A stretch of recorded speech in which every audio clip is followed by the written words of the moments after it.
கூட இந்த திருமண விழாவிலே மணமக்களை வாழ்த்தும்படியாக வந்திருக்கிற ஒவ்வொருவரையும் நாங்கள் அன்போடு குடும்பத்தின் சார்பாக அன்போடு இருக்கின்றோம். இந்த நேரத்திலே ஆண்டவருக்கு நன்றி சொல்ல வேண்டுமாக ஒரு பாடலை பாடுகின்றேன். அதற்கு முன்பதாக நாம் நம்முடைய தலைகளை தாழ்த்தி நாம் கடவுளை நோக்கி நாம் ஜபிப்போம். எங்களை நேசிக்கிற அன்பின் இயேசு சுவாமி, இந்த இனிய மகிழ்ச்சியான இந்த நாளுக்காக நாங்கள் நன்றியோடு உம்மை துதிக்கின்றோம். இம்மட்டுமாக கர்த்தாவே, தனிமையாக இருக்கின்ற பிள்ளைகளை காலாகாலங்களிலே குடும்பமாக உம்முடைய அநாதி தீர்மானங்களை நிறைவேற்றும்படியாக குடும்பமாக உடைய பிள்ளைகளை இணைத்திருக்கிறீர். நன்றியோடு துதிக்கின்றோம். இந்த இனிய மனவிழா சிறப்பாக நடைபெறத்தக்கதாக நீர் கொடுத்த எல்லா விதமான கிருபைக்காக நன்றி செலுத்துகிறோம். தொடர்ந்து நடைபெற இருக்கிற எல்லா நிகழ்ச்சிகளிலும் தேவரின் திவ்ய கிருபை இருக்க வேண்டும் உங்களுடைய சமூகத்தில் கெஞ்சுகிறோம்.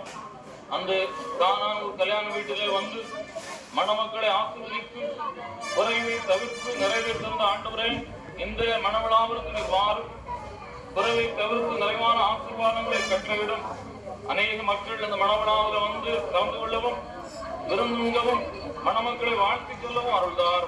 தொடர்ந்து உடைய கிருபைக்குள்ளாக உடைய பிள்ளைகளை காத்துக்கொள்ளும். மீட்பர் இயேசு கிறிஸ்துவின் மூலமாக வேண்டுகிறோம் பிதாவே, ஆமென்.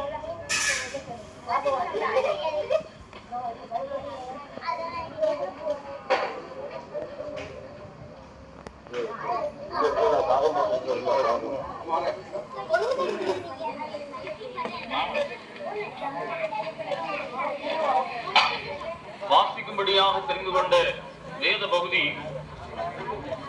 அப்போஸ்தலனாகிய பரிசுத்த பவுலடிகள் கொலோசியருக்கு எழுதின நிருபம் 3ஆம் அதிகாரம்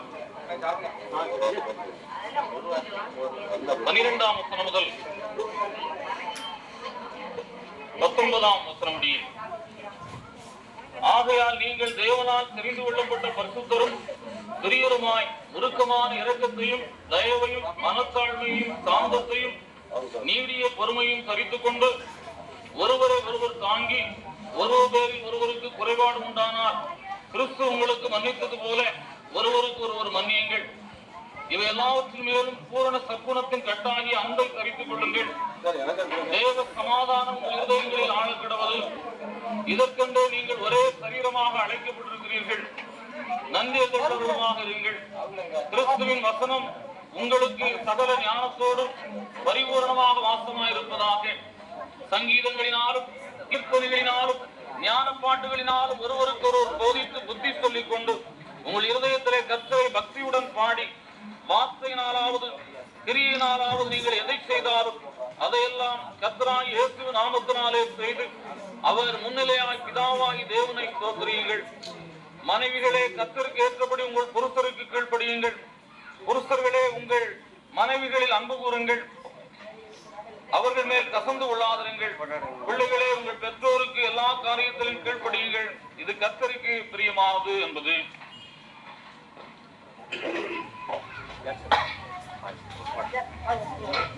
பாட்டு நாதா நாவாலே துதிக்கிறோம் நாதா, நன்றி என்று சொல்லுகிறோம் நாதா. நாவாலே துதிக்கிறோம் நாதா, நன்றி இயேசு ராஜா, நன்றி இயேசு ராஜா, நன்றி இயேசு ராஜா, நன்றி இயேசு ராஜா. இருவாழ்வால் இழைத்தீரே நன்றி ராஜா, புதுவாழ்வை தந்தீரே நன்றி ராஜா.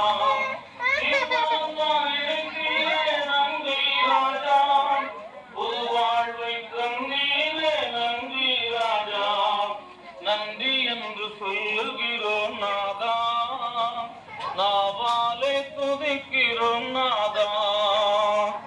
ஒரு மனமும் ஒற்றுமையும் தாரும் ராஜா, ஒளிமயமாம் வாழ்க்கையும் தாரும் ராஜா. ஒரு மனமும் ஒற்றுமையும் தாரும் ராஜா, ஒளிமயமாம் வாழ்க்கையும் தாரும். நன்றி என்று சொல்லுகிறோம் நாதா, நாவாலே துதிக்கிறோம் நாதா. வெற்றி தரும் நாயகனே நன்றி ராஜா. ஆசீர்வாதம் வாழ்க்கையிலே தாரும் ராஜா. வெற்றி தரும் நாயகனே நன்றி ராஜா. ஆசீர்வாதம் வாழ்க்கையிலே தாரும் ராஜா. நன்றி என்று சொல்கிறோம் நாதா. நாவாலே துதிக்கிறோம் நாதா. நன்றி இயேசு ராஜா. நன்றி இயேசு ராஜா. நன்றி இயேசு ராஜா. நன்றி இயேசு ராஜா. 3ஆம் அதிகாரம் 14ஆம் வசனத்திலே சொல்லப்பட்டிருக்கிறது. பூரண சக்தி